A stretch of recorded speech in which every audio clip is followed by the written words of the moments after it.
जी। Screen आ रही है, share हो रही है ना? यस।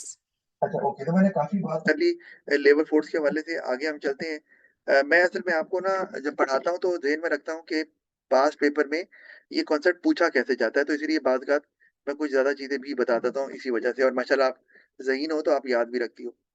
अच्छा, लेबर फोर्स पार्टिसिपेशन रेट। अच्छा, ये एक और टर्म है, ये इसको आपको पता होना चाहिए। इसका मतलब क्या है कि वो लोग जो वर्किंग एज में हैं वो कितने विलिंग हैं काम करने के लिए।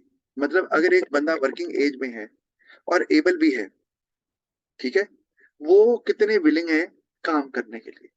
तो जैसे मैं अगर कहता हूँ लेबर फोर्स पार्टिसिपेशन रेट 60% है, इसका मतलब क्या है कि आपके पास वर्किंग एज में लोग मौजूद हैं और वो काम कर सकते हैं, लेकिन विलिंग सिर्फ 60%।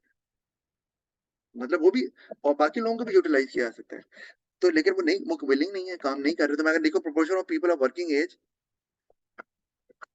ठीक है, तो अब तो पार्टिसिपेशन रेट क्या बताता है कि वो लोग जो वर्किंग एज में हैं और लेबर फोर्स का पार्ट भी हैं। क्या मतलब कि वो लोग जो वर्किंग एज में हैं और विलिंग भी हैं, एबल तो हैं, विलिंग भी हैं। तो जो नहीं होंगे वो अलविदा इसमें नहीं आएंगे।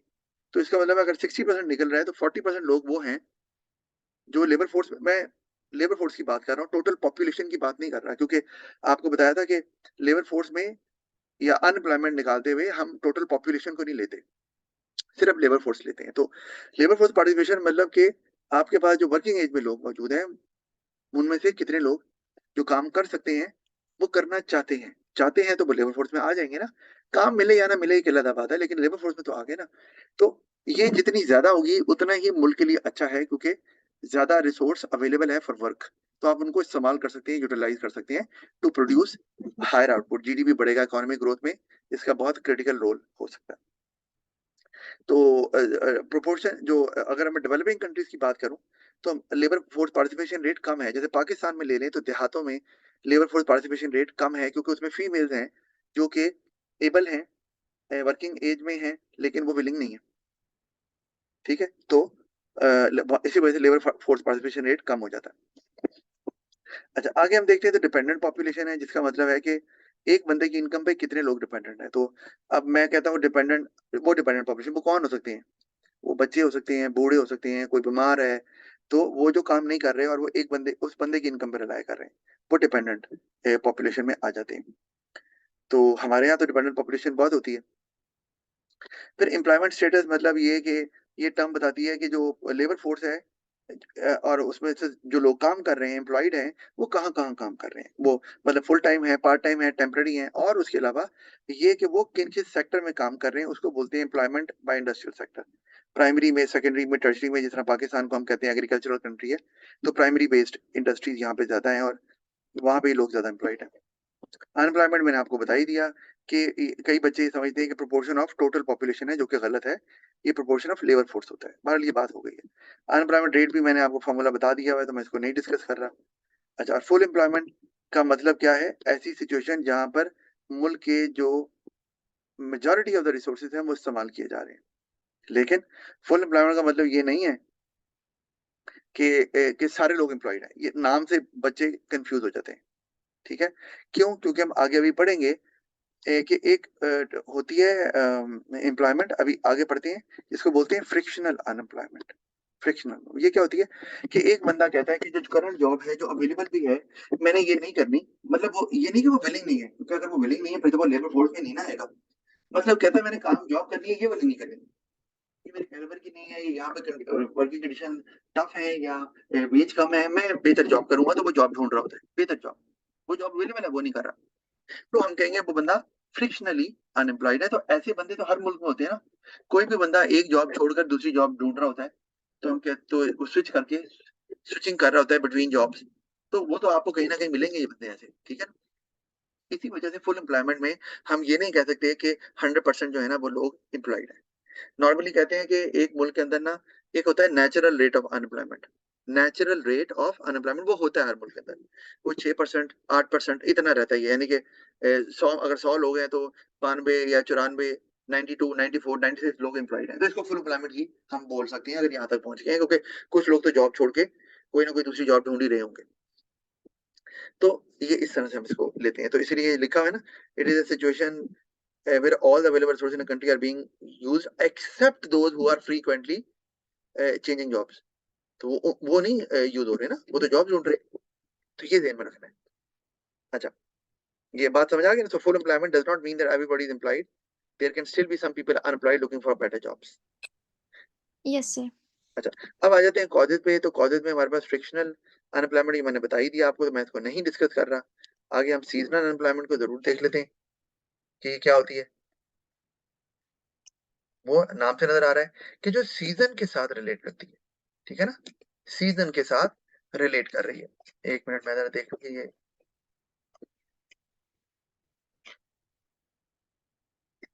ये जस्ट मिनट मैं, अच्छा ये था, ये आगे इन्फ्लेशन का है, तो मैंने कहा इसको हम जल्दी से देख लें, क्योंकि ये टॉपिक है जो कि बहुत ज्यादा इंपॉर्टेंट है, पेपर में सवाल भी आता है। अच्छा, तो हम अनएम्प्लॉयमेंट की बात कर रहे थे ना, तो उसमें हमने सीजनल, ऐसी अनएम्प्लॉयमेंट जिसमें वर्कर्स ऐसे ऐसी इंडस्ट्री के साथ जुड़े होते हैं या प्रोडक्ट के साथ, या प्रोडक्ट प्रोड्यूस कर रहे होते हैं जो सीजनल इन नेचर होता है। तो of course when season comes to an end, तो ऑफ कोर्स अब उन गुड्स की डिमांड नहीं रही फॉर द नेक्स्ट सीजन, तो उनको फिर ज्यादातर जॉब नहीं मिलती, तो वो अनएम्प्लॉयड हो जाते हैं फॉर दैट सीजन। जैसे फ्रूट्स का सीजन होता है, वेजिटेबल्स का सीजन होता है, आप टूरिज्म का सीजन होता है ना, तो वो जब सीजन आता है जॉब मिलती है, सीजन चले जाता है तो जॉब भी चली खत्म हो जाती है, क्योंकि वो अब प्रोडक्शन ही नहीं हो रही, क्योंकि डिमांड ही नहीं हो रही, या तो प्रोड्यूस कर नहीं सकते, ठीक है, प्रोड्यूस आप कर नहीं सकते, या फिर डिमांड ना होने की वजह से उस सीजन में उस प्रोडक्ट की डिमांड नहीं है, जिस वजह से आप को वर्कर्स भी रिक्वायर्ड नहीं है who are utilize to produce those products, यार who can work in a particular industry, तो वो सीजनल अनएम्प्लॉयमेंट कहलाती है। इसी तरह साइक्लिकल की अगर बात कर ले, तो हमने आपको पता है पढ़ा है, ट्रेड साइकिल नाम से नजर आ रहा है, बिजनेस साइकिल, इकोनॉमिक साइकिल, क्या होती है, क्या होता है वो, बता दो। Sir, ups and downs in the real GDP growth of the economy. Ups and downs जो होते हैं इकोनॉमी में, कभी रिसेशन आ गया, कभी ग्रोथ शुरू हो गई, तो उससे अनएम्प्लॉयमेंट होती है, और वो होती है रिसेशन की वजह से। रिसेशन ले लो, डिप्रेशन ले लो, जिसे स्लम्प बोलते हैं, वो ले लो, वो होती है जब आपकी एग्रीगेट डिमांड फॉल करना शुरू कर देती है। अब ये फर्क है, गौर करो, सर सीजनल अनएम्प्लॉयमेंट में भी डिमांड कम हो रही है, इसमें भी डिमांड कम हो रही है, तो दोनों में फर्क क्या हुआ? फर्क ये है कि साइक्लिकल अनएम्प्लॉयमेंट में किसी एक प्रोडक्ट की डिमांड कम नहीं होती, क्योंकि एक रिसेशन चल रहा होता है, तो अनएम्प्लॉयमेंट हुई होती है, तो लोगों के पास पैसे ही नहीं होते, तो ओवरऑल चीजों की डिमांड कम हो जाती है, और इसी को एग्रीगेट डिमांड बोलते हैं। किसी एक चीज की अगर डिमांड कम होती है, तो उसको, जैसे हम कहते हैं कि गर्मी आ गई तो सर्दियों के कपड़ों की डिमांड नहीं रही, तो इसे एग्रीगेट डिमांड नहीं बोलेंगे। एग्रीगेट डिमांड का मतलब है मेजोरिटी ऑफ द आइटम जो लोग बाय करते हैं, उनकी डिमांड नहीं रही। क्यों नहीं रही या कम हो गई है? क्योंकि इनकम नहीं रही, तो इनकम ना रहना वो रिसेशन की वजह से होता है। सीजनल में तो किसी एक प्रोडक्ट की डिमांड नहीं ना है, बाकी तो चल रहा है काम। तो जैसे कि होता है ना, कोई रेडी वाला सर्दियों के कपड़े लगा के बैठा हुआ है, तो सर्दियां चली गई तो गर्मियों के कपड़े लगा लिए, तो उसको क्या टेंशन है, उस प्रोडक्ट की डिमांड कम हुई है ना। लेकिन जो नहीं लगा सकता, फर्ज किया, तो वो ऑफ कोर्स अनअप्लाइड हो जाएगा। अच्छा, तो साइकिल अब स्ट्रक्चर तो हो गया साइक्लिकल, ठीक है, तो एग्रीगेट डिमांड, ये वर्ड आपने याद रखना है। स्ट्रक्चरल में अगर जाए ना, तो स्ट्रक्चरल चेंजेस की वजह से कुछ इंडस्ट्रीज क्लोज डाउन हो जाती है या डिक्लाइन कर रही होती है, तो ऑफ कोर्स उनकी डिमांड फिर नहीं रहती। लेकिन वही बात, ये भी एग्रीगेट डिमांड नहीं है, ये demand of a certain product है, लेकिन ये सीजन की वजह से नहीं चेंज हो रही, कम हो रही। ये स्ट्रक्चरल चेंजेस, और स्ट्रक्चरल चेंजेस क्या होती है?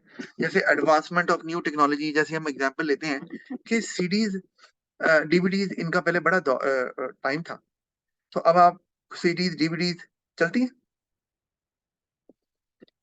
No. नो। इसका मतलब स्ट्रक्चरल चेंजेस आई, नई टेक्नोलॉजी आ गई, अब जरूरत नहीं है। अब जो नए लैपटॉप्स आ रहे हैं, उसमें जो सीडी ड्राइव होती है, ये डीवीडी ड्राइव है। आपके पास लैपटॉप है? Yes. अच्छा, तो उसमें नया वाला है पुराना है? Sir, पुराना है। उसमें सीडी ड्राइव या डीवीडी ड्राइव है? जी सर, है CD है। ड्राइव। अच्छा, कोई बात नहीं, पुराना हो तो क्या हुआ, काम तो कर रहा है ना। ठीक है। तो अब जो नए लैपटॉप आ रहे हैं ना, उसमें डीवीडी ड्राइव होती ही नहीं है, क्योंकि अब उनकी जब डिमांड ही नहीं है तो वो देना ही छोड़ दिया उन्होंने। यूएसबी दी होती है, आजकल यूएसबी का जमाना है, वो उसको इस्तेमाल करते हैं, इधर से उधर डेटा ट्रांसफर कर रहे हैं, चल रहा है मामला उनका, या ब्लूटूथ है या जो भी और मामले चलते हैं उसको इस्तेमाल कर रहे हैं। अच्छा, तो अब क्या कहते हैं, तो अब इस वजह से डीवीडी की डिमांड खत्म हो गई, तो डीवीडी जिस फैक्ट्री में बनती थी वहां पे अब डीवीडी की नहीं बन रही, तो वो जो वर्कर्स काम करते थे डीवीडी बनाने के लिए, उनकी भी जरूरत नहीं है, तो वो गए। अब एक बंदे ने 15 साल डीवीडी की फैक्ट्री में काम किया है या 20 साल काम किया है, उसे तो कोई और काम ही नहीं आता, वो क्या करे? उसका तो काम खराब हो गया, क्योंकि वो तो कहीं जॉब नहीं कर सकता। उसको जॉब करने के दो ही तरीके हैं, या तो ऐसी जगह जाए जहां पर ये काम हो रहा है अभी, ठीक है, जहां अभी नहीं ये आउट ऑफ फैशन या आउट ऑफ डेट हुआ, या फिर कोई और स्किल सीखे किसी और इंडस्ट्री में काम करने के लिए। अदरवाइज तो और कोई तरीका नहीं है। अच्छा, स्ट्रक्चरल चेंजेस आई हैं, अब टीचर्स की जगह पे रोबोट्स इस्तेमाल हो रहे हैं टीचिंग के लिए, तो टीचर की जरूरत नहीं है, तो मैं अनएम्प्लॉयड हो गया। स्ट्रक्चर इसे कहेंगे, स्ट्रक्चर अनएम्प्लॉयमेंट। टेक्नोलॉजी नहीं आ गई, अब टीचर की जरूरत नहीं है, अब मुझे कोई, या तो मैं किसी ऐसी जगह चले जाऊं किसी मुल्क में जहां पर अभी भी टीचर्स को यूज किया जा रहा है फॉर टीचिंग पर्पज, वहां जा सकता हूँ, या फिर मुझे नई स्किल सीखनी पड़ेगी, मैं कोई बैंकिंग का काम सीख लूं या कोई प्राइवेट इंडस्ट्री में कोई और जॉब है उसको सीख लूं, ठीक है, ये हो सकता है। या मैं फिर कोई गन चलाना सीख लूं, गार्ड की नौकरी मिल जाए, मतलब कोई और स्किल सीखनी पड़ेगी, वरना मुझे काम नहीं मिलने वाला। तो स्ट्रक्चरल अनएम्प्लॉयमेंट जो है ना, कहते हैं ये बहुत ज्यादा खतरनाक अनएम्प्लॉयमेंट, इनफैक्ट मोस्ट सीरियस अगर कहें तो गलत नहीं होगा।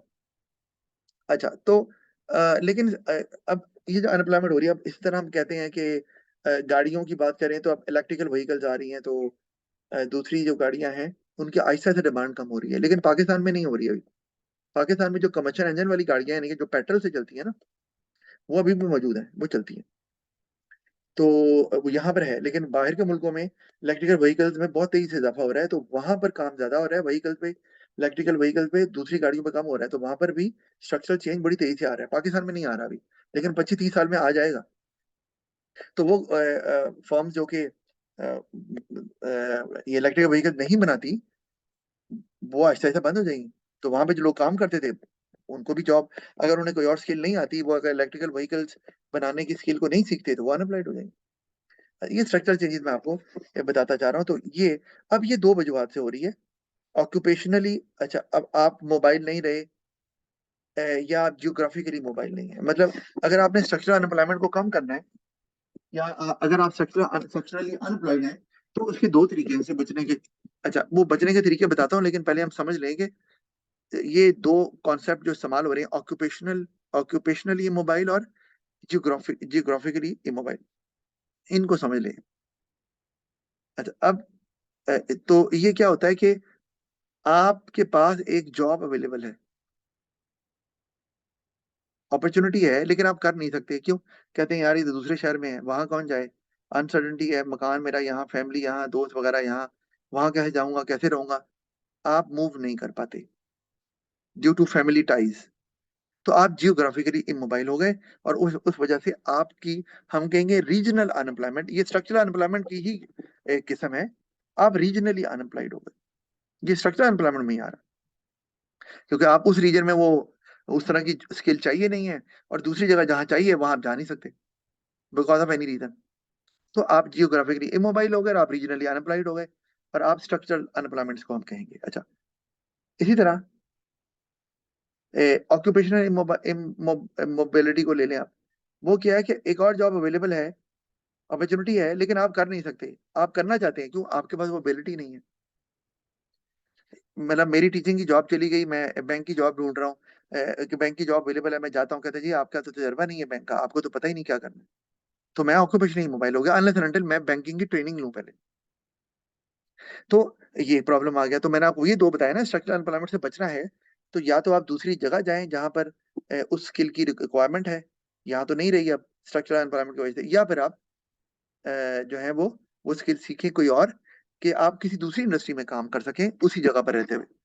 तो ये दो अगर ये आप नहीं करते, तो आप अनएम्प्लॉयड हो जाते हैं, और इस वजह से आप परमानेंटली भी अनएम्प्लॉयड हो सकते हैं, क्योंकि आप वेट करते रहते हैं कि जॉब मिलेगी, जॉब मिलेगी। तो उसके बाद फिर आपको होता ही है कि आप जो काम आता है वो भी चले जाता है। अगर आप ज्यादा देर तक अनएम्प्लॉयड रहते हैं, तो उससे क्या होता है, कोई अगर आपको सीबी में पूछे जी आप क्या करते हैं, वो जी मैंने 15 साल काम किया, ओके काम किया है। अब क्या करते हैं जी? अब कुछ नहीं करता। कब से नहीं कर रहे जी? 10 साल से। तो ऑफ कोर्स वो आपको नॉर्मली हेजिटेट करेंगे रखने में कि यार ये तो काम ही भूल गया होगा, अब इसे आता ही नहीं होगा। स्ट्रक्चरल अनएम्प्लॉयमेंट में चूँकि आप लंबे अरसे तक अनएम्प्लॉयड हो जाते हैं, तो उसमें फिर आप शायद परमानेंटली अनएम्प्लॉयड हो जाते हैं क्योंकि आपको काम ही अब कोई नहीं देता, जो मैंने रीज़न बताए हैं। आपकी स्किल भी आउट ऑफ डेट हो जाती है और आपको जो काम आता था वो भी अब आपकी एफिशिएंसी वो नहीं रहती। अच्छा फिर हमारे पास आ जाता है जी, ये हमने बात कर ली स्ट्रक्चरल में। फिर हम आ जाते हैं टेक्नोलॉजिकल, ये उसी में मैंने बता दिया, लेकिन चलिए अलग से भी इस्तेमाल कर सकते हैं कि टेक्नोलॉजी चेंज हो गई और अब जो है वो वर्कर्स की जरूरत नहीं है। मतलब ये ऐसी टेक्नोलॉजी है जो वर्कर्स को रिप्लेस कर रही है। ऊपर तो है ना, मैंने बात की और टेक्नोलॉजी आ गई, जैसे मैंने जो टीचिंग एग्जांपल दी वो यहाँ फिट हो सकती है। टेक्नोलॉजी ने वर्कर्स रिप्लेस कर दिए तो वर्कर्स की जरूरत ही नहीं है, तो वर्कर्स क्या करें? वो अनएम्प्लॉयड हो गए।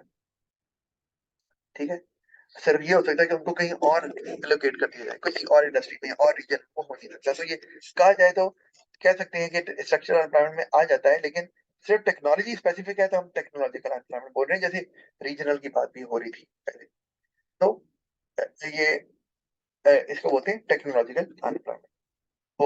होती तो ये भी स्ट्रक्चरल एम्प्लॉयमेंट की वजह से ही है, कह लें। अदर रीजन अनएम्प्लॉयमेंट में क्या क्या आ रहा है हमारे पास, हम देख रहे हैं उसमें। मैंने लिखा है इम्परफेक्शन ऑफ लेबर मार्केट या लेबर मार्केट फेलियर, यानी कि लेबर मार्केट को स्मूथली फंक्शन नहीं करने दे रहे कुछ फैक्टर्स लेबर मार्केट को स्मूथली फंक्शन नहीं करने दे रहे। और वो फैक्टर्स क्या है अभी हम देखते हैं। लेकिन उसमें क्या कहते हैं, हाँ उसमें सबसे पहले जो आ रहा है हमारे पास वो क्या है? Powerful trade union.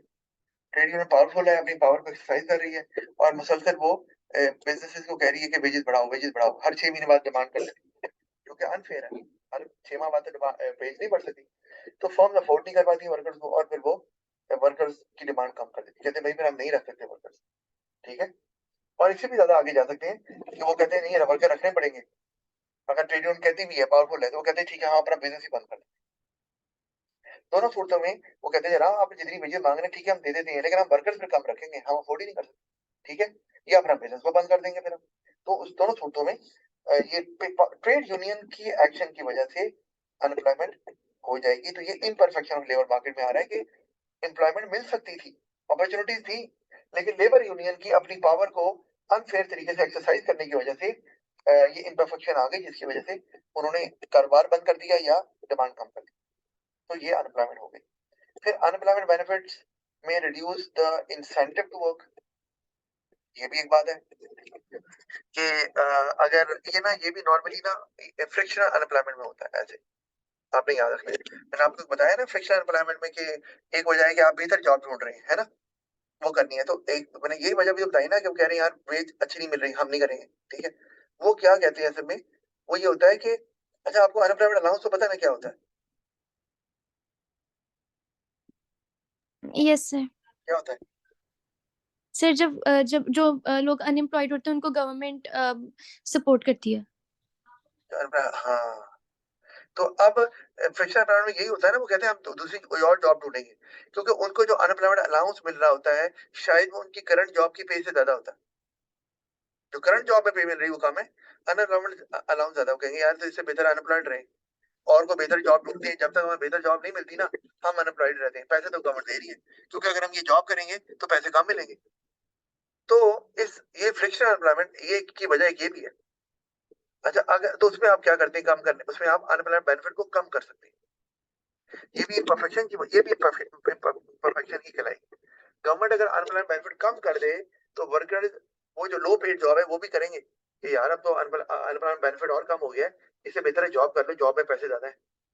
तो ये ये भी वजह है कि अनएम्प्लॉयमेंट अलाउंस बाद का गवर्नमेंट ने बहुत ज्यादा दिया होता है जो कि नहीं देना चाहिए, जिसकी वजह से लोग काम नहीं कर रहे होते और बेहतर जॉब ढूंढते हैं। यार बेहतर मिलेगी, जब अनएम्प्लॉयमेंट अलाउंस से ज्यादा पैसे मिलेंगे ना तभी काम करेंगे। तो ये भी इम्परफेक्शन है, जबकि वो लोग अवेलेबल है, वो विलिंग है, काम करना चाह रहे हैं, उनको यूटिलाइज करना चाहिए, नहीं कर रहे, इस वजह से ये इम्परफेक्शन। अच्छा other employment cost can reduce the demand for labour, यानी कि अगर गवर्नमेंट ने फर्ज किया कि लीगल मिनिमम वेज बढ़ा दी है, ठीक है, और गवर्नमेंट ने जो कहा है कि एम्प्लॉयज के जो हेल्थ एंड सेफ्टी प्रिकॉशंस हैं वो ज्यादा लेने, उनको आप प्रोटेक्टिव क्लोथिंग प्रोवाइड करें। उनके मेडिकल अलाउंस बढ़ा दें। अगर गवर्नमेंट कुछ ऐसा कहती है तो उससे तो कॉस्ट बढ़ गई ना बिजनेस की। लीगल मिनिमम वेज क्या होती है बताओ? सर गवर्नमेंट लिमिट, एक लीगल लिमिट वो लगा देती है कि इससे कम वेज नहीं दे सकते, जब उस गवर्नमेंट को लगता है कि मार्केट में अनफेयर वेजेस बहुत लो हैं। बिल्कुल सही। तो इसका मतलब है कि एम्प्लॉयर तो वर्कर्स को हायर करना चाह रहा है, डिमांड है, वर्कर्स भी काम करना चाह रहे हैं, लेकिन लीगल मिनिमम वेज बढ़ने की वजह से कॉस्ट बढ़ जाती है वर्क फर्म की, तो वो कम वर्कर रखते हैं। ये भी इम्परफेक्शन की वजह से अनएम्प्लॉयमेंट हुई है, वरना तो अगर ये हटा दें तो एम्प्लॉयमेंट मिलेगी, लोगों को काम भी मिलेगा, और जो फर्म्स है वो काम उनको हायर करने के लिए तैयार भी होंगे। ये भी इम्परफेक्शन है। इम्परफेक्शन यही होती है ना कि एक फैक्टर की वजह से अनएम्प्लॉयमेंट हुई हुई है, वो फैक्टर ना हो तो अनएम्प्लॉयमेंट नहीं होगी। तो ये इम्परफेक्शन हम देख रहे हैं। अच्छा, इसी तरह लैक ऑफ इन्फॉर्मेशन है। एक बंदे को पता है, एक बंदे को पता ही नहीं है जॉब अवेलेबल है, यानी कि वहां पे बंदा भी चाहिए, इसकी एबिलिटी भी है, ये विलिंग भी है, वर्किंग एज में भी है, लेकिन इन्फॉर्मेशन नहीं, तो उसकी वजह से वो अनएम्प्लॉयड रहता है। अच्छा, ये भी फ्रिक्शनल अनएम्प्लॉयमेंट की वजह से हो जाता है। मैं आपको यहाँ लिखता जाता हूँ, ऊपर मैंने लिखा है ये यहाँ पे, कॉजिंग फ्रिक्शनल अनएम्प्लॉयमेंट, फ्रिक्शनल, ताकि आपको ये बात याद रहे। ठीक है, और इसी तरह नीचे जब मैं आपको कह रहा हूँ लैक ऑफ इन्फॉर्मेशन, ठीक है।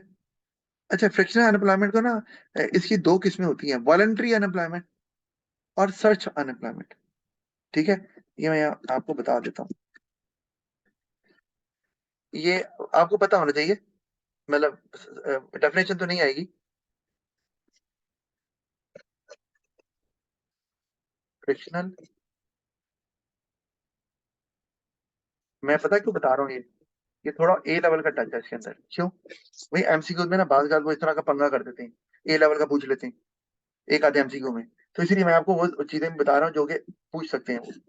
फ्रिक्शनल में ना आपके पास, एक मैंने आपको बताया कि एक है वॉलंटरी,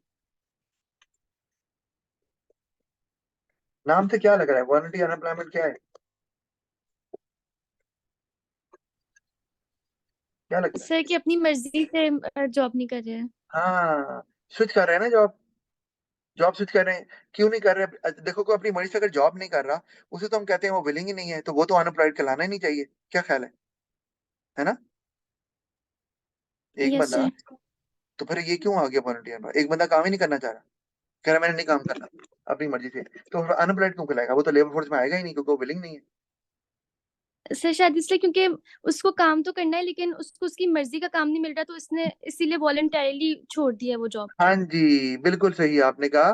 काम वो करना चाह रहा है, विलिंग है, वो जॉब नहीं करना चाह रहा।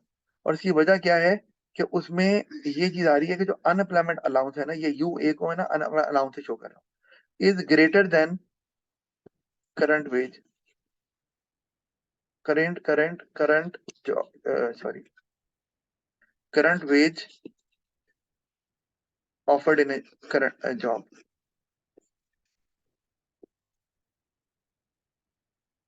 या wage offered in current job, जो भी कर लें, ठीक है, वो उससे ज्यादा है, तो वो कहता है भाई, फिर वेले रहते हैं, ढूंढते रहते हैं, बेहतर मिलेगी, ठीक है, तो अनएम्प्लॉयमेंट अलाउंस लेते रहते हैं। अच्छा, दूसरी जो है ना हमारे पास, ये फ्रिक्शनल ही है। दूसरी हमारे पास आ जाती है सर्च अनएम्प्लॉयमेंट,